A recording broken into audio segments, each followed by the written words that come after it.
यार ये पीएसएल के ऑक्शन ने कुछ प्लेयरों को बहुत ही ज़्यादा फ़ायदा दे दिया है। ऐसे प्लेयर जो शायद अगर ड्राफ्ट वाला सिस्टम होता तो इतनी कीमत में जाते नहीं जितने आज उनको ऑक्शन में पैसे मिल गए हैं। दोस्तों फाइनली पीएसएल का फर्स्ट ऑक्शन हो गया है पीएसएल की तारीख का, और ये ऑक्शन तकरीबन 9 से 10 घंटे चला है। और तकरीबन तमाम ही टीमों ने ज़बरदस्त किस्म की पिक्स की हैं, जिनके पास जितने ऑप्शन अवेलेबल थे उस हिसाब से टीम्स ने पिक की हैं। इस वीडियो में मैं सिर्फ उन प्लेयर के बारे में बात करूंगा जिनकी प्राइस 2 करोड़ से ऊपर की है, और आप लोगों ने ये बताना है क्या वाकई में वो प्लेयर डिजर्व करते थे इतने पैसे। हर टीम ने तकरीबन 5 से 6 प्लेयर ऐसे पिक किए हैं जो 2 करोड़ से ऊपर है। कुछ टीमें ऐसी हैं जिन्होंने 3-4 प्लेयर ही लिए हैं। तो दोस्तों ओवरऑल जो टीम है, किसकी क्या टीम बनी है उसके बारे में तो एक दूसरी वीडियो में बात करेंगे कि किसकी टीम ज़्यादा बैलेंस बन गई है। फिलहाल हम अपनी इस वीडियो का आगाज़ करते हैं, और सबसे पहले हम शुरू करते हैं सियालकोट ऑस्ट्रेलियंस की टीम से। वैसे तो इसका नाम सियालकोट स्टालियंस है, लेकिन अगर मैं इसको सियालकोट ऑस्ट्रेलियन बोलूं तो इसमें कोई मसला नहीं होना चाहिए, क्योंकि भाई तकरीबन जितने ओवरसीज प्लेयर इन्होंने लिए हैं ना, एक तबरेज शमसी को छोड़ के बाकी तमाम ही इनके ऑस्ट्रेलिया के प्लेयर हैं। और ये चीज़ उसी टाइम समझ में आ गई थी जब इनके हेड कोच टिम पेन बने थे और इन्होंने डायरेक्ट साइनिंग में स्टीव स्मिथ को लिया था। दोस्तों इन्हीं से शुरू करते हैं। सियालकोट स्टालियंस ने सबसे पहला जो बड़ा प्लेयर लिया है, जो ज़्यादा प्राइस में लिया था, वो लिया है पाकिस्तान के साहिबजादा फरहान को, जिनकी बेस प्राइस 4.2 करोड़ थी। वो प्लेटिनियम कैटेगरी में थे, और उनकी बिड के लिए सियालकोट स्टालियंस 5.7 करोड़ तक गया है। साहिबजादा फरहान को 5.7 करोड़ में खरीदा है सियालकोट ने। मेरे हिसाब से वो इतना डिजर्व भी करते थे, क्योंकि इस वक्त वो पाकिस्तान टीम के भी अहम रुकन है, और पिछले पूरे 1-2 साल में जिस तरीके से उन्होंने परफॉर्मेंस दी है T20 क्रिकेट में, उनको तो इतना पैसा मिलना ही चाहिए था। उसके बाद जो सियालकोट ने दूसरी पिक की है, भाई ये तो टोटली अब आप बोल रहे हैं कि नेपोटिज्म के ऊपर इन्होंने पिक की है, क्योंकि कोच ऑस्ट्रेलियन और फिर उसके बाद स्टीव स्मिथ भी पिक इन्होंने किया एस्टन टर्नर को। एस्टन टर्नर जो अभी पर्थ के कप्तान थे, पर्थ ने अभी बिग बैश भी जीती है। तो भाई एस्टन टर्नर की बेस प्राइस थी 4.2 करोड़, और सियालकोट ने उसकी बेस प्राइस पे ही उसको खरीद लिया 4.2 करोड़ पे। अब आप अंदाजा लगा लें, एस्टन टर्नर मेरे हिसाब से इतनी प्राइस डिजर्व नहीं करता था, इसीलिए और कोई टीम ने बिड भी नहीं की उसके लिए। फर्स्ट बिड ही सियालकोट ने की, और सियालकोट की उसको पिक कर लिया सियालकोट ने। 4.2 करोड़ मेरे हिसाब से एस्टन टर्नर जैसे प्लेयर के लिए बहुत ज़्यादा है। इसके अलावा जो सियालकोट ने तीसरी पिक की है, भाई उसके लिए तो मैं बिग बेस से ही बोल रहा था कि यार इस बार मैं इस प्लेयर को पीएसएल में लाजमी देखना चाहता हूँ, और अच्छा हुआ सियालकोट ने उसको ले लिया। मैं बात कर रहा हूँ पीटर सिडल की। पीटर सिडल को सियालकोट ने 2.5 करोड़ में खरीदा है। उनकी बेस प्राइस 2.2 करोड़ थी। थोड़ी बहुत उनकी बिड लगी, लेकिन फाइनली सियालकोट ने उनको 2.5 करोड़ में ले लिया, और मेरे हिसाब से इतने तो वो डिजर्व भी करते थे। भले ही उनकी एज इस वक्त 41 ईयर हो गई है, लेकिन भाई वो बंदा अभी भी 145 की स्पीड से भी बॉलिंग कर लेता है। और बिग बैश में उसने कैसी बॉलिंग की है ये हम सब ने देखा ही है। बहुत ज़बरदस्त बॉलर है और बहुत तजुर्बेकार बॉलर है। इसके अलावा जो चौथा बड़ा प्लेयर इन्होंने लिया है वो तबरेज शमसी को लिया है, जो साउथ अफ्रीका के लेफ्ट आर्म स्पिनर हैं, चाइना मैन स्पिनर। भाई इस वक्त ये साउथ अफ्रीका की टीम में तो नहीं है, लेकिन लीग्स वगैरह खेल रहे हैं भरपूर तरीके से। उसको सियालकोट की टीम ने लिया है 2.2 करोड़ में, और मेरे हिसाब से सही कीमत में लिया है। इतनी तो उनकी कीमत बनती ही थी। ओवरऑल दुनिया भर की वो लीग्स खेलते हैं और उनके पास अच्छा एक्सपीरियंस भी है। और पांचवा प्लेयर ये भी ऑस्ट्रेलियन है भाई, जोश फिल्पी। जोश फिल्पी हालांकि इस बार उनका बिग बैश इतना अच्छा नहीं गया, उसके बावजूद टिम पेन ने जोश फिल्पी को दिलवा दिया सियालकोट स्टालियंस को 2.3 करोड़ में। अब 2.3 करोड़ मेरे हिसाब से जोश फिल्पी के लिए थोड़ी ज़्यादा कीमत है। आप लोग बताएंगे क्या इतनी कीमत उसको सही मिली है? कि बेस प्राइस ही 2.2 करोड़ थी, तो आप सोच लें फिर, मतलब इतना ज़्यादा किसी ने उसके लिए बिड भी नहीं किया। 2.3 करोड़ जोश फिल्पी के लिए मेरे हिसाब से थोड़े ज़्यादा पैसे हैं। तो टोटल 5 ऐसी पिक की हैं सियालकोट ने जो 2 करोड़ से ऊपर गई हैं। तो दोस्तों ये तो सियालकोट की टीम हो गई। अब हम चलते हैं अपनी अगली टीम की तरफ, और अगली टीम है इस्लामाबाद यूनाइटेड। और भाई इस्लामाबाद यूनाइटेड ने आज ऑक्शन का आगाज किया, और ऑक्शन का जो पहला प्लेयर लिया है ना, वो ही इतनी कीमत में लिया कि उसके बाद से ऐसा लग रहा था भाई ऑक्शन में धमाका होने वाला है। लेकिन फिर कुछ टाइम के लिए ऑक्शन ठंडा पड़ गया था। पहले नंबर पे जो इस्लामाबाद यूनाइटेड ने प्लेयर लिया है वो राणा फ़हीम अशरफ। भाई फ़हीम अशरफ जिनकी बेस प्राइस 4.2 करोड़ थी, इस्लामाबाद यूनाइटेड उसकी बोली लगाते लगाते 8.5 करोड़ तक पहुंच गया। 8.5 करोड़ में फ़हीम अशरफ को लिया है भाई। बेशक फ़हीम अशरफ ने अभी नीदरलैंड के खिलाफ इतनी अच्छी इनिंग खेली है और वो अच्छी फॉर्म में भी थे, लेकिन 8.5 करोड़ फ़हीम अशरफ के लिए, भाई मुझे तो ये थोड़े ज़्यादा लग रहे हैं। फ़हीम अशरफ के हिसाब से 8.5 करोड़ ज़्यादा दे रही है।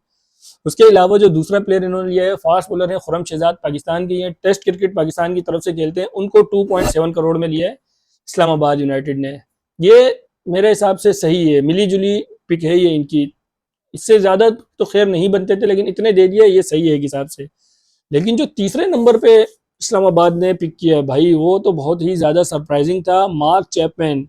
अब भले ही ये बंदा पाकिस्तान के अगेंस्ट बहुत अच्छा खेलता है और पाकिस्तान को बहुत मारता है, लेकिन इसको कितनी कीमत दे दी भाई, 7 करोड़ मार्क चैपमैन को दे दिया यार। 7 करोड़ हमारे बाबर आजम को दिए हैं पेशावर वालों ने भाई, 7 करोड़ मार्क चैपमैन को दे दिए। मेरे हिसाब से तो ये बहुत ही ज्यादा पैसे दे दिए। बाकी आप लोग मुझे बताएं, आप लोगों को क्या लग रहा है। वसीम जूनियर को भी इन्होंने पिक किया है, ये अच्छी पिक थी, 4.1 करोड़ में वसीम जूनियर को खरीदा है, और मेरे हिसाब से वो ये डिजर्व भी करते थे, और जिस तरीके की वो परफॉर्मेंस देते आ रहे हैं T20 क्रिकेट में। इसके अलावा इमाद वसीम, भाई इमाद वसीम जो फर्स्ट टाइम जब ऑक्शन इनका स्टार्ट हुआ था ना, तो अनसोल्ड हो गए थे उस टाइम, ऐसा लग रहा था इनको कोई नहीं लेगा, और वाकई में उनकी आजकल वैसी परफॉर्मेंस भी नहीं आ रही लीग्स वगैरह में, ज्यादा लीग्स वो खेल भी नहीं रहे। पहले वो बैटिंग अच्छी कर लेते थे, लेकिन जैसे उनकी एज बढ़ रही है उनसे उस तरीके से बैटिंग भी नहीं होती T20 क्रिकेट में, और फील्डिंग तो उनसे शुरू से ही नहीं होती थी। बॉलिंग वो करते थे, वो भी जब दायरे में बॉलिंग कर रहे तो अच्छी बॉलिंग कर लेते थे। पहली बार में अनसोल्ड हो गए, लेकिन दूसरी बार में इस्लामाबाद यूनाइटेड ने उनको पिक कर लिया, क्योंकि वो इस्लामाबाद यूनाइटेड की तरफ से खेलते रहते हैं, मेरे ख्याल में शायद इसी वजह से उनको ले लिया है। 2.2 करोड़ इन्होंने इमाद वसीम को दिए हैं। अब जब लेना ही था, इतना बड़ा नाम था, तो चलो सही है, वैसे अनसोल्ड रहते तो भी कुछ मसला नहीं था। अब इसमें एक पिक ऐसी है जो 2 करोड़ से नीचे की, लेकिन उसको मैं स्पेशली मेंशन करूंगा, क्योंकि भाई ये लड़का पाकिस्तानी अंडर 19 का प्लेयर है, और इसके ऊपर बहुत ज्यादा नजरें थी लोगों की कि यार ये कितनी प्राइस में जाएगा, जिसकी बेस्ट प्राइस थी 60 लाख रुपए में, बात कर रहा हूँ समीर मिनाज की। और इसके लिए टीमों ने बिड की, काफी बिड की, और फाइनली इस्लामाबाद यूनाइटेड ने 1.9 करोड़ में समीर मिनाज को ले लिया। अब ये एक ऐसी पिक है जिसके ऊपर सबकी नजरें थी, और ये एक अच्छी पिक है, यंग लड़का है, अच्छा लड़का है, बहुत अच्छी बैटिंग करता है, प्रॉपर बैट्समैन है, और इसको पाकिस्तान के फ्यूचर भी कहा जा रहा है। 1.9 करोड़ अच्छे दे दिए इसको पैसे। तो दोस्तों इस्लामाबाद यूनाइटेड ने तो टोटल 6 प्लेयर ऐसे लिए हैं जिनकी प्राइस 2 करोड़ से ऊपर थी, और मेरे हिसाब से कुछ प्लेयर इसमें ऐसे आ गए हैं जो ओवर प्राइस हो गए हैं, जिसमें सबसे बड़ा नाम तो मार्क चैपमैन का आता है, जिनको इन्होंने 7 करोड़ में खरीद लिया। ये तो हमारी 2 टीमें हो गई। अब हम तीसरी टीम की तरफ चलते हैं, कोयटा ग्लैडिएटर। कोयटा ग्लैडिएटर ने इस ऑक्शन में बड़ा सरप्राइज किया है वैसे, क्योंकि कोयटा ने अपने कुछ ऐसे प्लेयर फर्स्ट टाइम में छोड़ दिए थे ऑक्शन में, जिनके वो हमेशा से साथ रखते थे, खास तौर पे उनके जो कप्तान थे सऊद शकील भाई, उसको भी कोयटा ने छोड़ दिया था। तो वो तो बाद में बेस प्राइस 60 लाख रुपए पे उसको ले लिया कोयटा ने, 60 लाख या 65 लाख रुपए ऐसी कुछ में सऊद शकील बिका है। हम इनके बाकी मेन प्लेयरों की तरफ आते हैं, तो इन्होंने सबसे पहले तो रायली रूसो को लिया है 5.5 करोड़ में, और मेरे हिसाब से ये एक इनकी अच्छी पिक थी। रायली रूसो एक बड़ा नाम है, इतनी तो उनकी प्राइस बनती ही थी। लेकिन जो सबसे सरप्राइजिंग पिक थी ना भाई, वो थी ख्वाजा नाफे की। अब ख्वाजा नाफे को बहुत जबरदस्त किस्म के पैसे दे दिए ख्वाजा नाफे, जिनके बारे में ये कहा जा रहा है कि यार ये पाकिस्तान का एक्स फैक्टर है, और ये फ्यूचर है एक हिसाब से पाकिस्तान का। फिलहाल वर्ल्ड कप के स्क्वाड में भी शामिल है, लोग उसको खिलाने की बातें भी कर रहे हैं वर्ल्ड कप में, और कोयटा की तरफ से ही वो खेला है पिछले साल भी। तो कोयटा ने इस बार ख्वाजा नाफे को खरीदने के लिए भाई 6.5 करोड़ रुपए दे दिए हैं। कोयटा के साथ साथ लाहौर कलंदर भी बिल्कुल पीछे पीछे था कि यार हम ख्वाजा नाफे को लेंगे, वो भी इतनी बोली तक गए थे, लेकिन कोयटा का इरादा ही नहीं था छोड़ने का। जितनी भी बोली लग जाती एंड में कोयटा ने ही लेना था, जिस तरीके से वो उसकी बिड कर रहे थे। 6.5 करोड़ ख्वाजा नाफे के, ये तो आप लोग बताओ क्या इतने पैसों वो डिजर्व करता था या नहीं, ये मैं आप लोगों के ऊपर छोड़ता हूँ। इसके अलावा तीसरा प्लेयर इन्होंने लिया है जानदार खान, जो पहले लाहौर कलंदर की तरफ से खेलते थे। आजकल वो इतना ज्यादा नजरों में भी नहीं है, क्योंकि उनकी इतनी अच्छी फॉर्म भी नहीं लगी हुई, फिर भी कोयटा ने उनको 2.5 करोड़ में खरीद लिया है। ऑलराउंडर हैं, अच्छे ऑलराउंडर हैं, कोयटा के काम आ सकते हैं काफी है। उसके अलावा इंग्लैंड के ऑलराउंडर टॉम कुरन, भाई फर्स्ट टाइम ये भी अनसोल्ड चले गए थे, लेकिन सेकंड टाइम जब ये दोबारा ऑक्शन में आए तो कोयटा ने इनको इनकी बेस्ट प्राइस यानी कि 4.2 करोड़ में खरीद लिया है। अब मेरे हिसाब से ये भी थोड़े ज्यादा पैसे, अब उनकी बेस्ट प्राइस ही इतनी रखी गई थी। बहुत से प्लेयर ने जो ओवरसीज प्लेयर थे अपनी बेस्ट प्राइस बहुत ज्यादा रखी थी, जिसकी वजह से काफी प्लेयर रह गए। अगर वो अपनी बेस्ट प्राइस कम रखते तो हो सकता है टीम उनको खरीद लेती। तो कोयटा ने तो सिर्फ 4 प्लेयर ही ऐसे लिए हैं अपनी टीम में जो 2 करोड़ से ऊपर गए थे। दोस्तों ये तो 3 टीमें हो गई, अब हम चलते हैं अपनी चौथी टीम की तरफ, और चौथी टीम है हमारी कराची किंग्स। कराची किंग्स जिनके लिए मैं हमेशा से बोलता हूँ ये बहुत गंदी गंदी पिक करते हैं, और उन्होंने जो रिटेन किया था खास तौर पे मोइन अली को यार, जो इन्होंने डायरेक्ट साइनिंग में लिया था इतने पैसों में, तकरीबन 6.5 से 7 करोड़ में, वो तो हद ही कर दी थी। यही इनका ऑक्शन में देखना था कि क्या ऑक्शन में ये किस तरीके के ब्लंडर मारते हैं।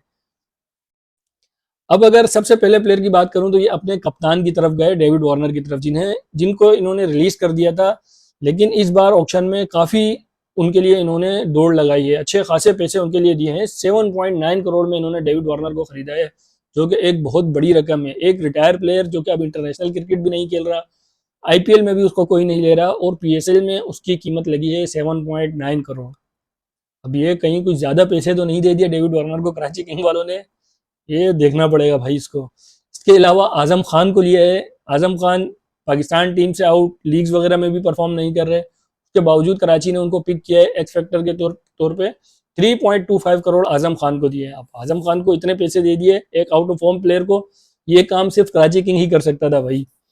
उसके अलावा जो एक बड़ी पिक थी और अच्छी पिक, सलमान अली आगा, पाकिस्तान के T20 के कप्तान, जिनकी बेस प्राइस थी 4.2 करोड़, प्लेटिनियम कैटेगरी में थे, उसके लिए कराची किंग ने 5.85 करोड़ तक बोली लगाई और फाइनली आगा जी को कराची किंग ने पिक कर लिया है। 5.85 करोड़। अब वो पाकिस्तान टीम का कप्तान है और T20 क्रिकेट में परफॉर्म भी अच्छा कर रहा है पाकिस्तान के लिए, तो इतनी तो वो डिजर्व करता ही था। जब बाकी प्लेयरों को इतने ज्यादा दे रहे हैं, चैपमैन को 7 करोड़ दे दिए, फहीम अशरफ को 8.5 करोड़ दे दिए, तो आगा जी के तो इतने पैसे बनते ही थे भाई। इसके अलावा मीर हमजा, जो कराची किंग के लिए पहले भी खेलते रहे हैं, उसके लिए भी कराची किंग ने फाइट की और 2.4 करोड़ में मीर हमजा को खरीदा है, जो मेरे हिसाब से सही थे, इतना तो वो डिजर्व करते थे।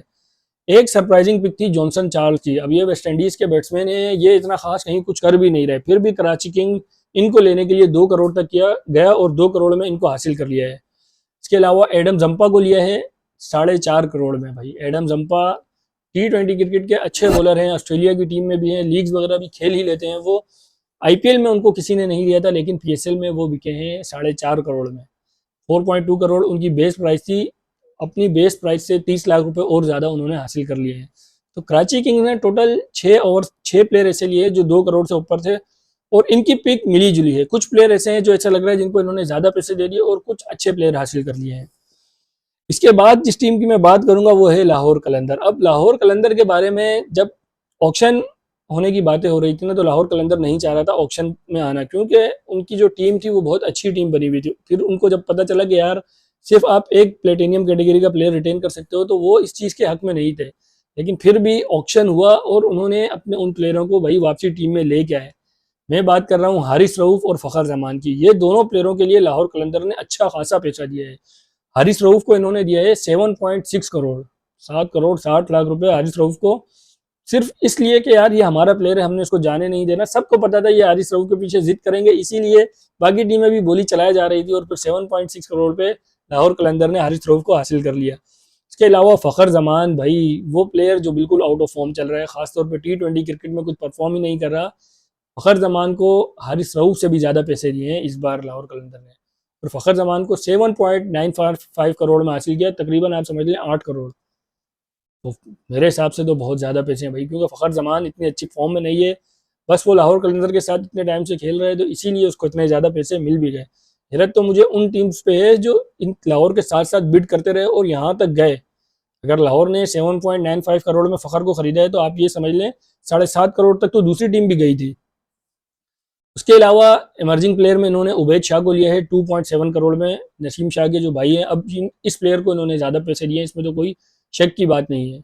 उबैद शाह अच्छे बॉलर हैं, लेकिन अभी इतने अच्छे हैं कि यार 2.7 करोड़, इस चक्कर में और बहुत सारे प्लेयरों को इन्होंने छोड़ा भी है जो इससे कम पैसों में मिल सकते थे इनको, लेकिन कुछ पिक समझ में नहीं आई बिल्कुल कि किस तरीके से इन्होंने ये पिक कर लिया। उसामा मीर को 3.5 करोड़ दिए हैं, वो लड़का तो इतना डिजर्व भी करता था, वो पाकिस्तान की टीम में नहीं है, वो उसके साथ ज्यादती हुई थी मेरे ख्याल में, शायद पता नहीं रिटायरमेंट ले ली उसने या यूएसए जाके खेलना चाह रहा था। फिलहाल उसको एज अ पाकिस्तानी प्लेयर ही 3.5 करोड़ रुपए में खरीदा है। तो टोटल लाहौर कलंदर की 4 पिक थी 2 करोड़ से ऊपर की, लेकिन इन्होंने बहुत ज़्यादा पैसा दिया, खासतौर पर हारिस रऊफ और फ़खर जमान को। इसके बाद जो हमारी टीम आती है, वो टीम जो फर्स्ट टाइम पीएसएल में खेलने वाली है, मैं बात कर रहा हूँ हैदराबाद की। अब हैदराबाद की टीम ने, ऐसा लग रहा था कि ये ऑक्शन में पता नहीं क्या सोच रहे हैं कि प्लेयर कब लेंगे, ये मतलब प्लेयरों की बोली लगा ही नहीं रहे थे, ऑक्शन के बीच में आ ही नहीं रहे थे। सिर्फ 3 प्लेयर इन्होंने ऐसे लिए हैं जो 2 करोड़ से ऊपर की प्राइस है, और वो भी बहुत ज़्यादा महंगे नहीं लिए। सबसे पहले इन्होंने लिया फास्ट बॉलर मोहम्मद अली को, आपने देखा होगा पाकिस्तान के लिए भी खेले हुए हैं, 2.15 करोड़ में। फिर उसके अलावा जो दूसरा प्लेयर लिया है इरफान खान न्याजी, जो एक टाइम तक पाकिस्तान का फ्यूचर कहलाए जा रहे थे, अब वो एकदम सिस्टम से आउट हुए हैं, लेकिन फिर भी हैदराबाद ने उनको 2.9 करोड़ में लिया है। और तीसरे ऑस्ट्रेलियन प्लेयर हैं रायली मैड्रिड, भाई इसको 4.2 करोड़ रुपए इन्होंने दे दिए हैं। अब ऑस्ट्रेलिया के नाम पे हमें कुछ भी पहनाया जा रहा है और हम पहन रहे हैं, ये तो है भाई। 4.2 करोड़ रायली मैड्रिड के हिसाब से बहुत ज्यादा रकम है। सिर्फ 3 प्लेयर इन्होंने 2 करोड़ से ऊपर के लिए हैं। इसके अलावा जो अगली टीम है वो भी फर्स्ट टाइम होने वाली है, और कल ही हमें उस टीम का पता लगा था, 1-2 दिन पहले। रावलपिंडी की मैं बात कर रहा हूँ। रावलपिंडी ने अपने रिटेन प्लेयरों में मोहम्मद रिजवान को भी रखा हुआ है, जो मुमकिन तौर पे उनके कप्तान भी होंगे, और ऑक्शन में भी वही बैठे हुए थे। प्लेयरों की जब बिड हो रही थी तो मोहम्मद रिजवान ही वो बिड कर रहे थे। भले ही आसपास के लोगों से मशवरा कर रहे होंगे, वो उनको समझा रहे होंगे कि क्या लेना है क्या नहीं, लेकिन मोहम्मद रिजवान ही बिड चला रहे थे। और सबसे पहला जो प्लेयर इन्होंने लिया है ना भाई, वो मेरे हिसाब से सबसे महंगा प्लेयर इन्होंने लिया है।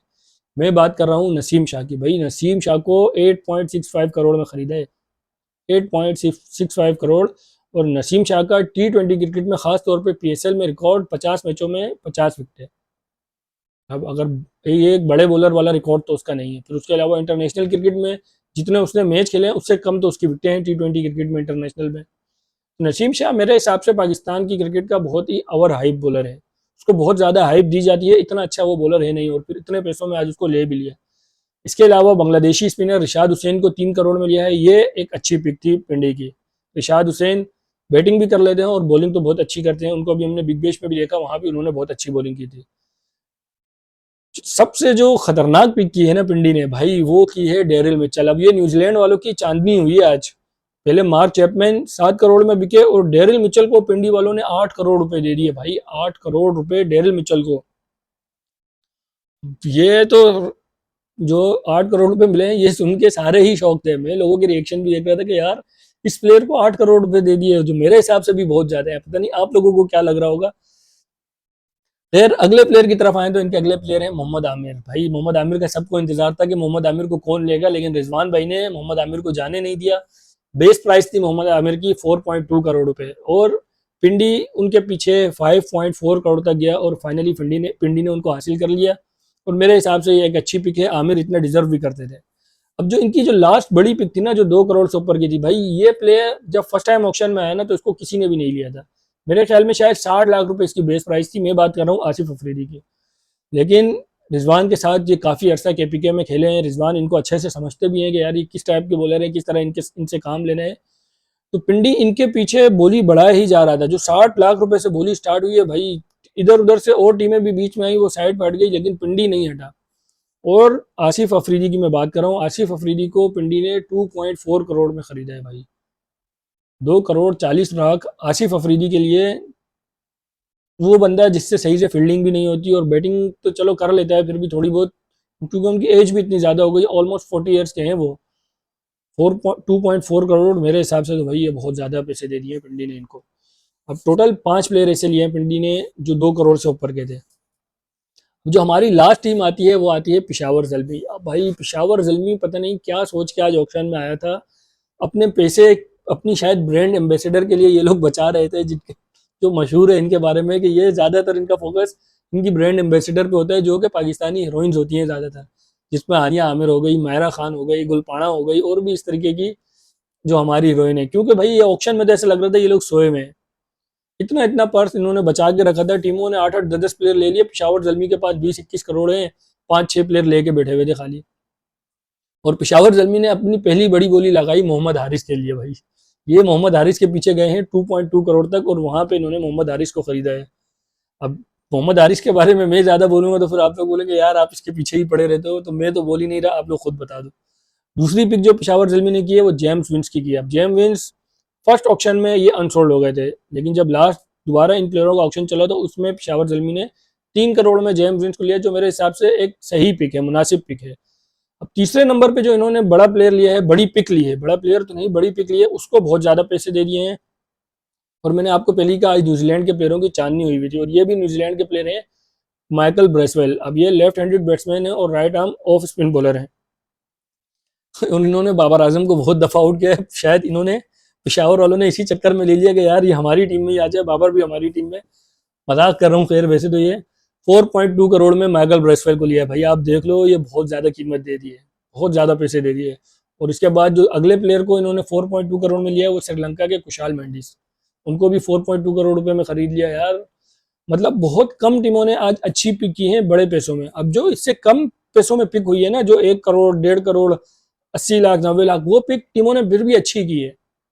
अगर मैं अभी उन सब का बताने बैठ जाऊंगा तो पता नहीं ये वीडियो कितनी लंबी बन जाएगी। वो पिक फिर भी बाकी टीमों ने बेहतर की, लेकिन ये जो ज्यादा पैसों में प्लेयर खरीदे हैं ना, ऐसा लग रहा है इस दफा टीमों को फर्स्ट टाइम ऑक्शन था, सही से समझ में आया नहीं कि इन्होंने कौन से प्लेयर लेने और क्या प्लेयर लेने हैं।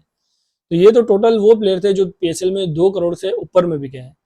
बाकी अब टीमें किस तरीके से बनी हैं उस बारे में हम अगली वीडियो में कोई एक वीडियो लेके आएंगे, उसमें डिटेल में बात करेंगे कि किसकी टीम ज़्यादा अच्छी है। बाकी ये वीडियो आपको पसंद आई तो वीडियो को शेयर करें, लाइक करें और चैनल को जरूर सब्सक्राइब करें। Thank you.